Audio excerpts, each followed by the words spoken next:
Yep, that's me. You're probably wondering how I ended up in this situation. So that was me a few days ago at my conference. Not very proud of it. You know, I lost my temper in front of everybody, nearly 500 people in the room, 1,000 people online, and I'm kidding! How could you fall for it? What's wrong with you people? I'm on stage at my conference. You think I'm that mentally unstable? Some people actually do. It was all a plan, okay? I need you to understand. Why would I do this? Because I'm always teaching everybody lessons. I want to teach you about trading. I want to teach you about life. I want to teach you about social media and psychology. Once you start to master this, then you have better odds of being my next millionaire student, okay? Everything I do is to create more millionaires. If you click the link below and you apply for my challenge, you will get endless lessons like this, outside the box lessons. If you click the second link below, you will learn about my weekend strategy. This has all been an example of my weekend strategy in the real world. And everybody who was there in my conference saw it. Everyone who was online saw it. If you watch it archived, you understand. Here's an explanation of why I even did this. This is actually going to be a three-pronged lesson. Lesson number one, it's good that you guys woke up early so you can see this. Everyone who's going to be waking up in the next hour is going to be pretty confused.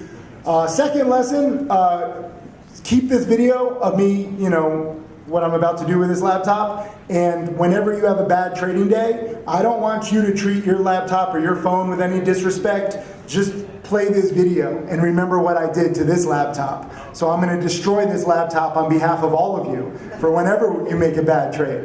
And third, I want you to take photos, take videos of what I do in a second. Tag me on Twitter, Instagram, TikTok, whatever, but post a video, and I want to show you, how social media doesn't necessarily tell the whole story. So when you post a photo or video, write something like crazy. Be like, oh my God, I can't believe at Timothy Sykes just lost it. Like, what the f***? This guy's crazy. I can't believe he just did this. He's so undisciplined. Hashtag unprofessional. And I want you to really post it and tag me and see the responses. And they're not going to be in on your followers, and the internet won't be in on the inside joke. So they'll literally think that I'm just I made a bad trade and I'm unprofessional and I'm crushing this laptop. And I want you to see just basically what, sadly, social media is capable of, in terms of war, in terms of just everything.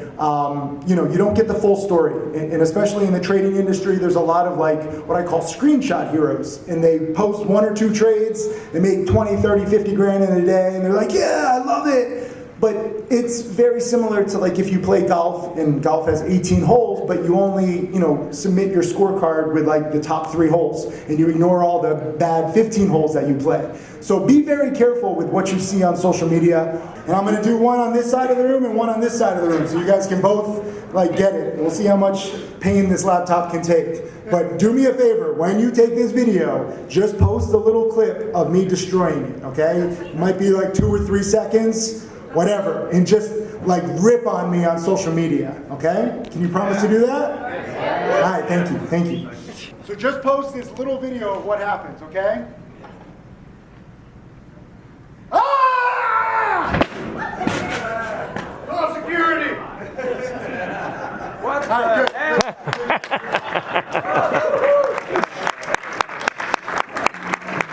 I'm glad I made you move. I was right about that. Here, there's little bits. All right, one more for this side of the room. Don't try this at home, kids. This is just for professionals. So if I stand up, if I get a running start, then I can get more momentum.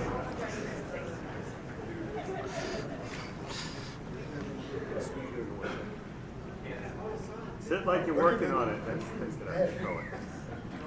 All right. Ah!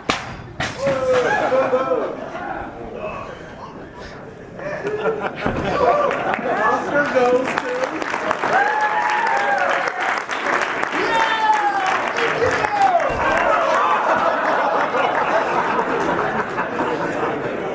Do you understand now? Leave a comment below if I got you. Leave a comment below if you're in on it and you like it and you want more lessons like this. Leave a comment below if you hated it and you're confused and now you feel like I tricked you. It doesn't matter how you feel because I'm only focused on teaching useful lessons. This is the laptop, and I literally cut myself. Thank you for helping me. I didn't mean to cut myself on the laptop. Oh, yes, so much better. Thank you. You're a doctor? Uh-huh. That's amazing. Yep. Like literally it's all messed up. There's like metal jutting out. Do not try this at home. Laptops can be dangerous. Ah! Nice. I wanted to throw it over there.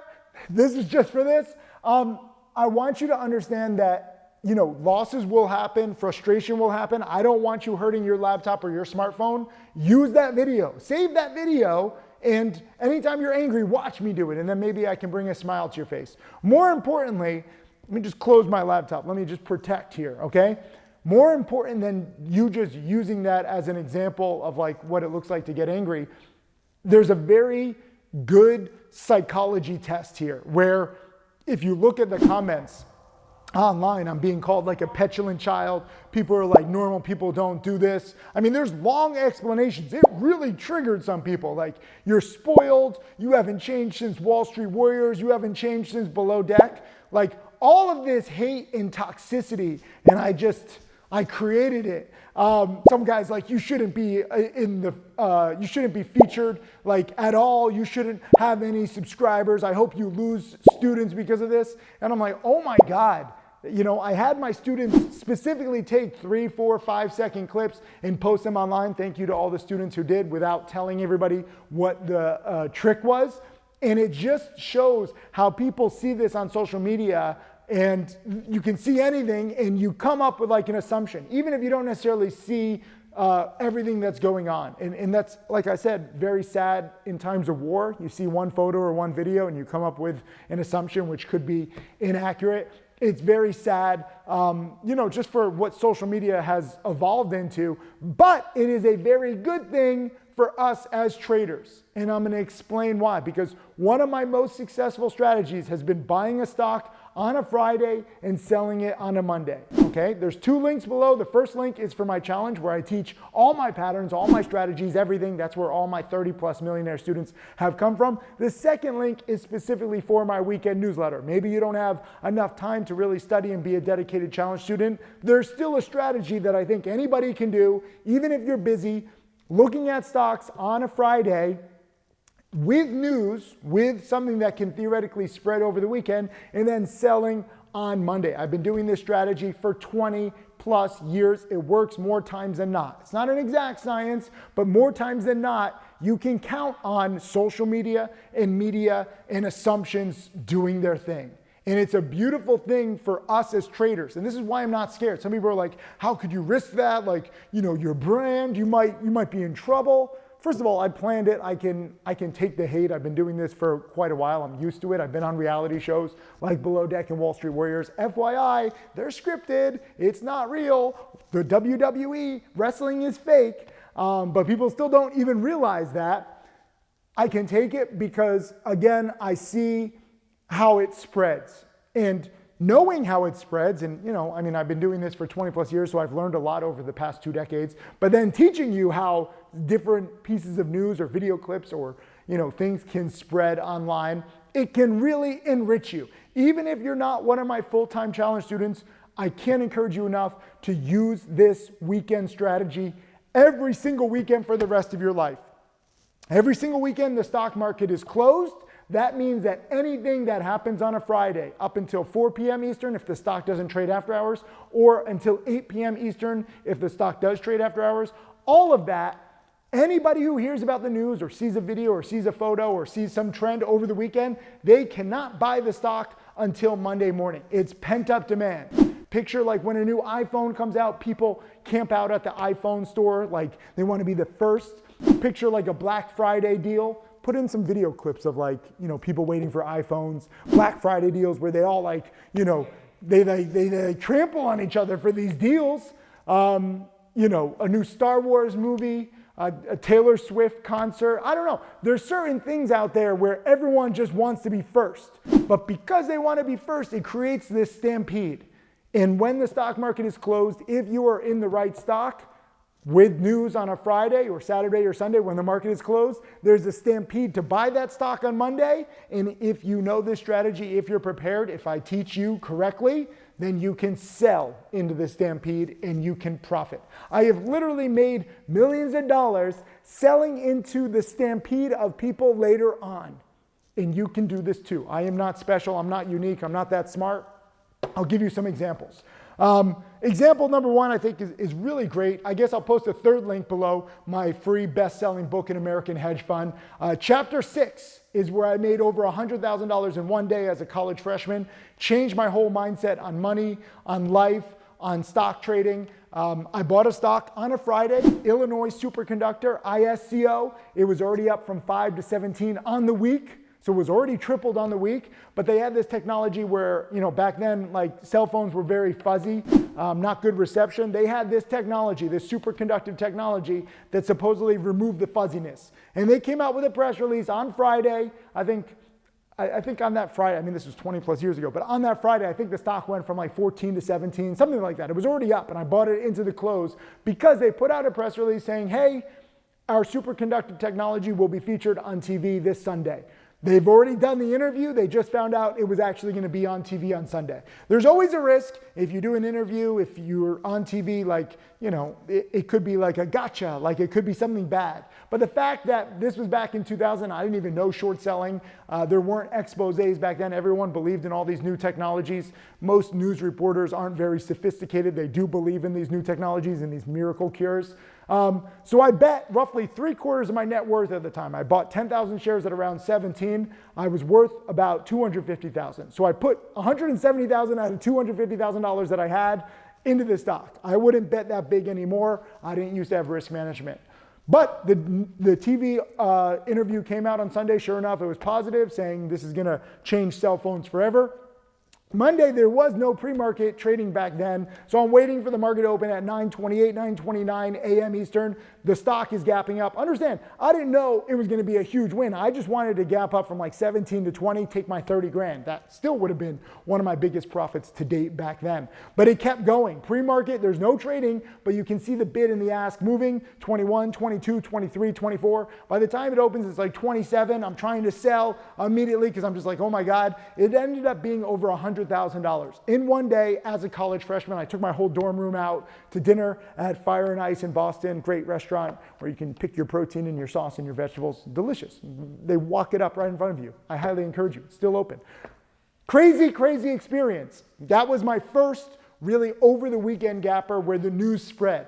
And funny enough, I didn't have to sell it within the first few minutes like I thought. I sold it, I think around $28, $29 a share. Locked in like $120,000. But the next day it was in the 40s, all the way the next day on Tuesday, okay? The hype kept going. Just in case you didn't realize, a few days later, it never got to that high again. They eventually went out of business. This is what you have to understand. The stampede of buyers, the stampede of hype lasts for a short amount of time. But if you are in before the stampede, or even like early on in the stampede, you can sell later. Second example. Years later, I'm on this TV show called Below Deck. You might have seen me. We had tried to work out internet ahead of time. I paid extra for good Wi-Fi, or it was like satellite internet, and it was supposed to work. Long story short, I bring some of my top students to the British Virgin Islands. Tim Grittani at the time, I think he was at, I don't even know if he was over $1 million yet. Tim Grittani now, one of my top students is taking 1,500, turning it over 13 million. Him, Tim Bowen, we had a bunch of different students. Everyone's wearing a TimothySykes.com t-shirt. Thank you everybody for watching. And I'm trading big. I didn't know what I was gonna trade. The Wi-Fi keeps going out. I'm yelling at the crew. They're filming me. There's like 3 cameras in my face. But this one company, EKSO, very similar to ISCO, but EKSO, exoskeleton, Exobionics, I think is the name. They make this exoskeleton for paralyzed people. And if you wear this exoskeleton, theoretically, it can help you walk. It can help regenerate, aid in broken bones and help you, walk again. Stuff like that. Very, very, just developmental technology. Like the US Army wants to do it. They want to have like super soldiers. You're using it for medical cases, but it's very, very speculative. Just like, this was what, 2013, 2014? Maybe Tim Grittani was a millionaire. I don't know. It was early on. But this was a while ago. Maybe it was 2016. I don't even know. I've been trading now for 25 years, teaching for 15 years, some of the years combined. But I still remember with 3 cameras in my face, I'm trying to trade EKSO. The internet's not working. I call in the order. I literally called in E-Trade and I did the order over the phone. Why was I buying it? Because their exoskeleton was featured by CNET. CNET.com. They had this picture. I think her name was Amanda, if I remember correctly. She was standing in Rome at the Vatican, and this exoskeleton said that she could walk again. And it was like a miracle, right? You're at the Vatican. Do you have this article? Can you see Amanda, EKSO Vatican, CNET? 2014. 2014, whatever it is. 2014, 2015, 2016. It all blends. If you're in this game long enough, there's going to be examples. Amanda's standing there, first time she's ever walking at the Vatican. CNET posted, it starts to go viral. I buy the stock. It's already up on CNET, but again, I'm using this whole kind of stampede mindset. It was a Friday into a Monday. Seeking Alpha also wrote an article. The thing gapped up. I made 70 grand while on this yacht, while being filmed. It was pretty amazing. And I sold too soon. Had I waited another hour, it would have been like 140 grand. But I went big specifically because I was on this yacht for the TV show. Funny fact, the 70,000 basically paid for the yacht trip. Even though it wasn't a great yacht trip, like the crew sucked, the chef sucked. That's why I took back half the tip. I'm not going to tip if I get bad service. I'm sorry. It made me like the biggest villain of the show. When the TV show aired, they showed me walking around the ship. I'm all excited. You look like, oh, I'm the man. But they don't show the $70,000 profit that I just made. So I look like really bad. And it's funny because everyone like rips on me with Below Deck, but they don't know that I made an amazing trade that basically gave us a free yacht trip. And for me, free advertising for TimothySykes.com forever. I'm literally voted the #1 villain of the show for taking back half the tip. Another fun fact, I went back on a second time. I wanted to be the good guy. I brought $30,000 cash. I was determined to be the biggest tipper. They actually were great. The chef was great. The service was great. I gave them the biggest tip. Bravo never shows the second episode. I'm just good at being like the douchebag or the villain. But I still made the 70 grand. Stocks to Trade was early in development back then. Stocks to Trade is the one that alerted me. So now I use Stocks to Trade breaking news to see all the breaking news, but it's the same exact stampede mentality. Everyone over the weekend saw the CNET article. They bought it on a Monday. The stock gapped up. I sold. It actually kept going for another hour, not a full day. But I underestimated it, but I still made 70 grand. Third example was at one of my Vegas conferences. Was it Vegas or Orlando? I've done like 15 conferences now. I'm on stage. We'll find it's Orlando. We'll find the video clip. We'll post it. Me, Michael Good, who was my first millionaire student, Jack Kellogg, Kyle Williams, and Dom were on stage. At the time, Dom, Kyle, and Jack had each made around $100,000. They were upcoming millionaire students. Now, Dom is at $2 million, Kyle's at $5 million, Jack's at $12 million. Pretty amazing to see what you can do in a few years. But at the time, I do these live trading conferences. In the past, we did like 1 day of lessons, 1 day of live trading. Just recently did 2 days of live trading. Sometimes there's just not a great trade. And everyone's really disappointed because it's like, hey, let's trade live. Let's see this in action. But I can't force good trades if they're not there. I used to just force trades and just trade for like the sake of trading. Now I'm like, nope, I would rather undertrade than overtrade. I only want to show good setups. At this conference, it was in the last hour of the trading day on a Monday. No good trades. Michael Good and I, we're up on stage being like, no, we don't see anything. Dan Bilzerian, well-known Instagrammer, tens of millions of followers, more followers who can't officially follow him because of what he posts. Lots of guys follow him, but they can't officially follow him because of their wives or their girlfriend. If you know Dan Bilzerian, you know what I'm talking about. Big influence, big reach. He had just come out with his own weed company back then. The ticker was BILZF.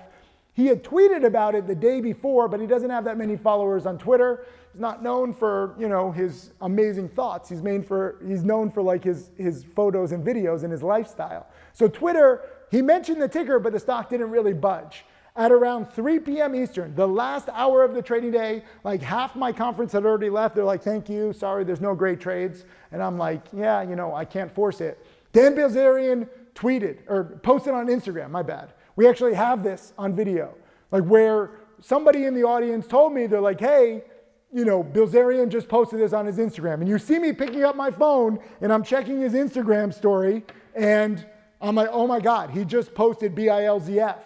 And I'm just going down the list of big percent winners. So there's nothing magic here. Hey, Dan Bilzerian's company is up there, BILZF. Let's go, Bilzerian, yes.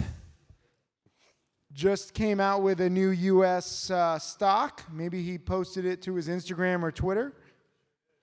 Did he post it to Instagram or Twitter? He posted on Instagram. BILZF. This is the biggest volume in the company's history for Ignite International. Oh yeah, baby. Look at that chart. Yo, that's sick. Let's see his Instagram. It's on his story?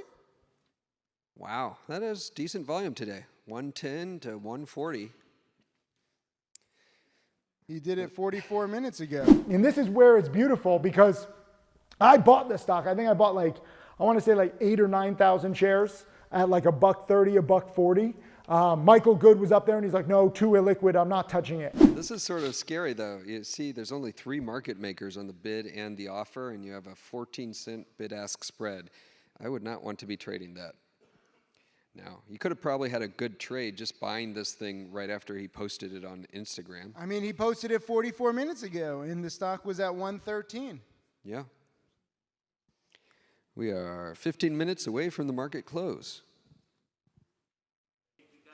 I'm looking. I'm trying to get executed on BILZF. I'm not getting executed.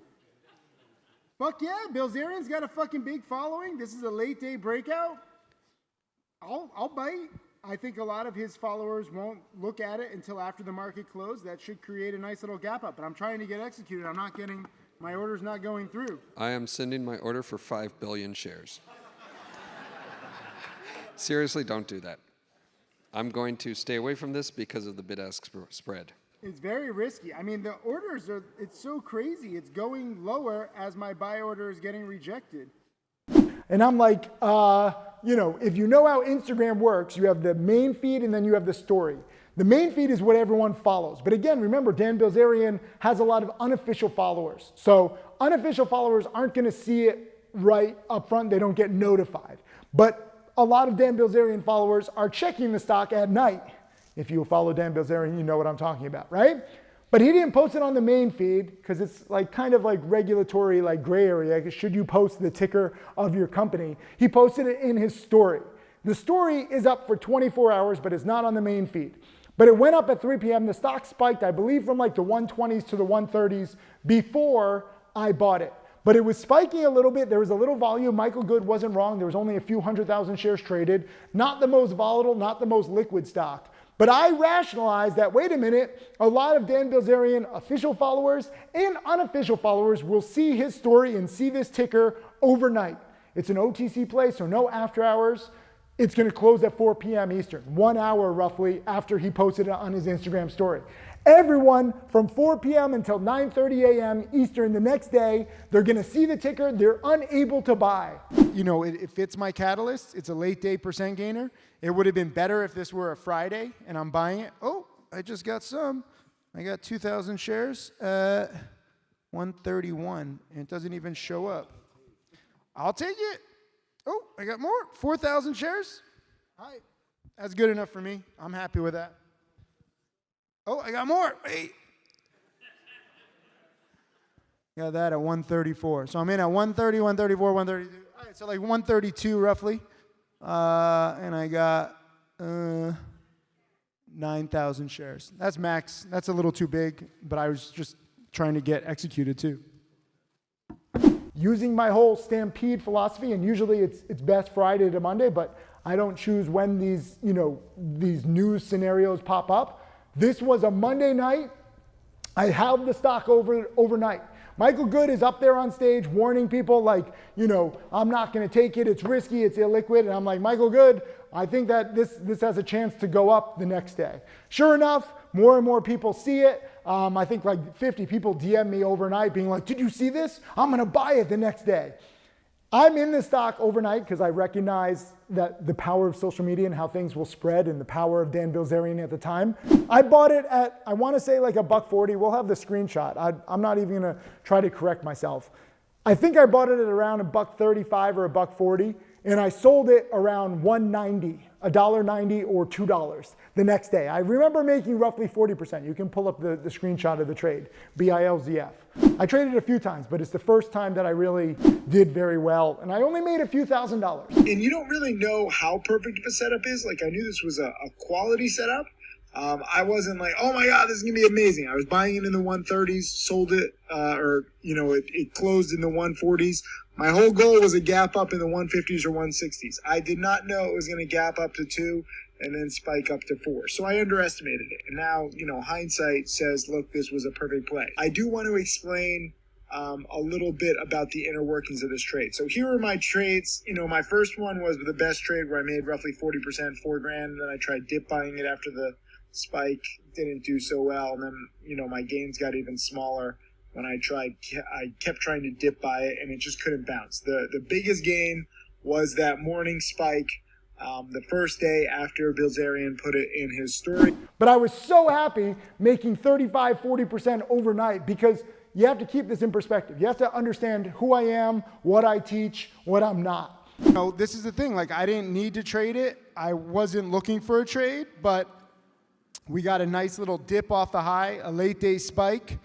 You got a celebrity with 20 plus million followers. Most of them are not very financially aware or meticulous. So I guarantee you that they're going to see this overnight.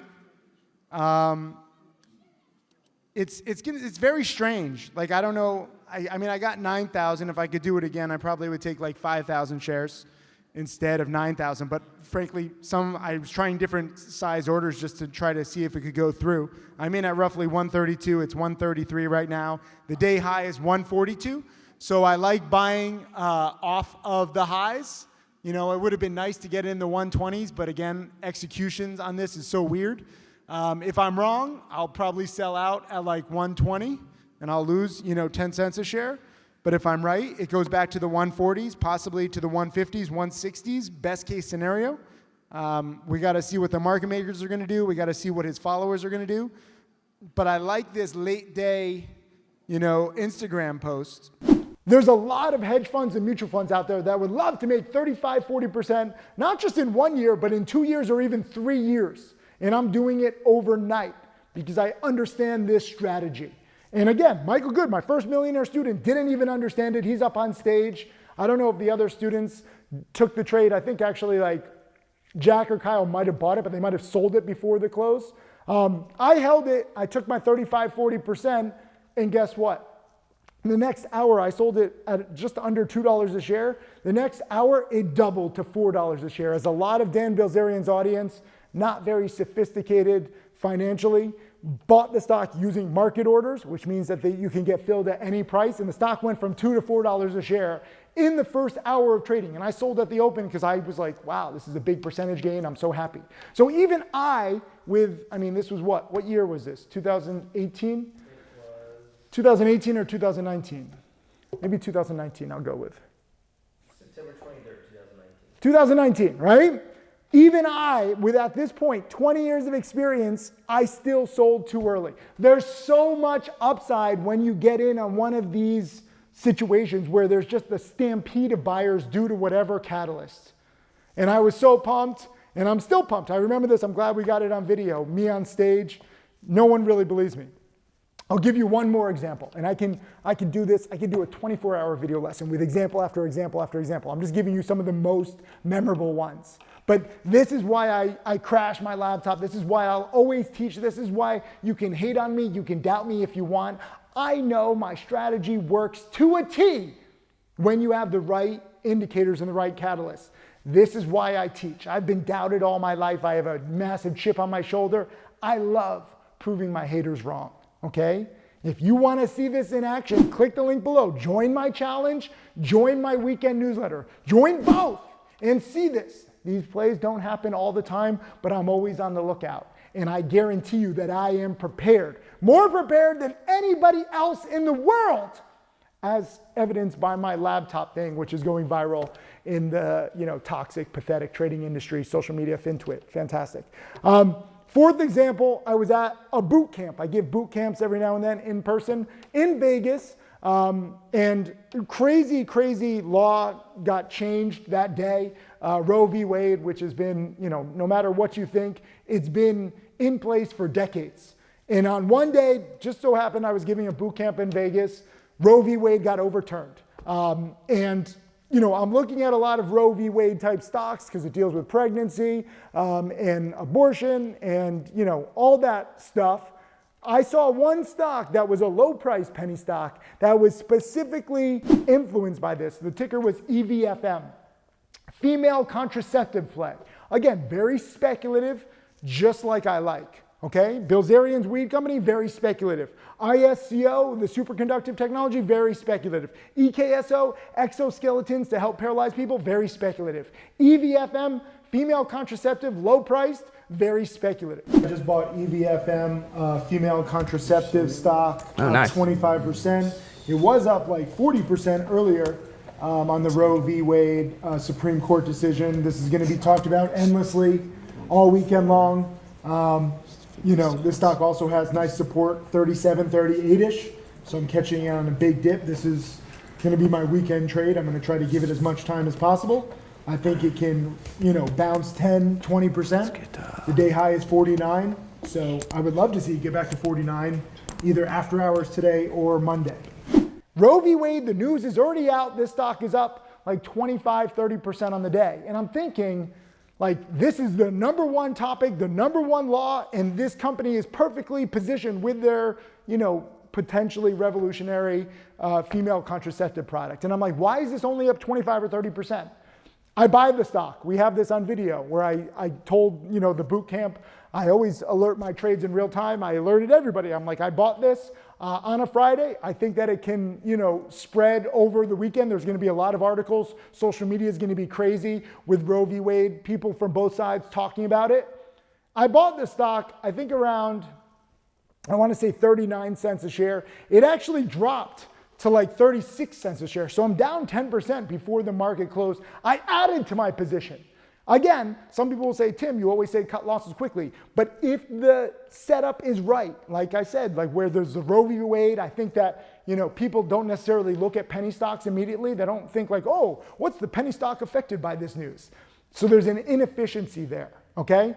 I buy EVFM, I add to my position, I hold it, I hodl it over the weekend. Predictably enough, there's tons of news articles, social media is ablaze. The stock gaps up to the 60s. From the 30s on Monday, I sell. I lock in my massive gains. I made a few $1,000s. And I'm like, I'm out. Another example of my weekend strategy, Roe v. Wade, beautiful. Over the next 3 or 4 days, the stock goes to $1.70. That one actually kept going because, again, not every play is recognized immediately and not every penny stock goes up immediately. You have some time differences. Whether I sold it in the 60s, 70s, 80s, 90s, $1, $1.20, $1.70 if I pick the exact high, there's so much upside in a short amount of time. So everyone who hates on me, everyone who hates on penny stocks, who says that they're unpredictable, you're all dead wrong every now and then. These are the plays that I've used to make millions. This is just a few off the top of my head that are easy to explain. Every single weekend I'm looking for plays like this. Right now I have a weekend play and I'm already up 2%, nothing huge. Last weekend I had a play, I made 10%, nothing huge. Every single time there's some big event or news event, there's usually there's always a stock that it deals with, but there's usually a penny stock that is influenced, that is helped by these situations. Even maybe something not even as exact, but like the crisis in the Middle East, there's a lot of security and defense plays. If there's a giant hack, there's a lot of like cyber, safety plays in the penny stock world that get, boosted by every time there's like a major hack. If oil is up, if China is up, if shipping is up, if it's nanotech, if it's biotech, if it's crypto, if it's AI, if it's ChatGPT, if it's marijuana, if it's Ebola, if it's COVID, like there's so many different hot sectors, world news, and I'm trying to partake in the predictable upside when people see a sector or a stock. And this is the beautiful thing with the stock market close over the weekend. There's an inefficiency there. As people see the news on Friday night, Saturday, or Sunday, and they cannot buy the stock until Monday. And you have this gap up of 10, 20, 30, 50, sometimes 100% depending on the news. I love this inefficiency. This is why I teach. This is why I'll always teach. This is why I do what I do. So if you ask, why would I crush my laptop in front of everybody? I knew how social media would react. I predicted it. I was right. Look at all these comments. I'm a petulant child. I'm unstable. I should seek help. I'm rude. I'm unprofessional. I expected it all. It's not a surprise. And the people who are commenting are just, they've seen me on Below Deck. They've seen me on Wall Street Warriors. They've seen me call out some fraud. They've seen me be unstable, unprofessional, or petulant before. So I'm just adding to that thesis, even if I'm purposely constructing it in this case. But I wanted you to see, everyone at my conference, everyone on live stream, you saw how the audience reacted, how social media reacted. And don't feel bad for me. I can take the hate. I'm not scared of a whole bunch of toxic loser traders. The industry is pathetic, okay? Let's not forget 90% of traders lose. Let's not forget that brokers just want the losers to trade and churn and burn their accounts. That's how they make money.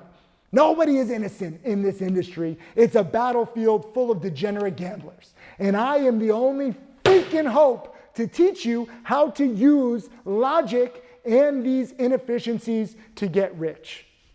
That's all I do. So thank you everybody for participating. Thank you everybody at the conference for not, spilling the beans. Thank you everybody for, being you on social media. I appreciate it.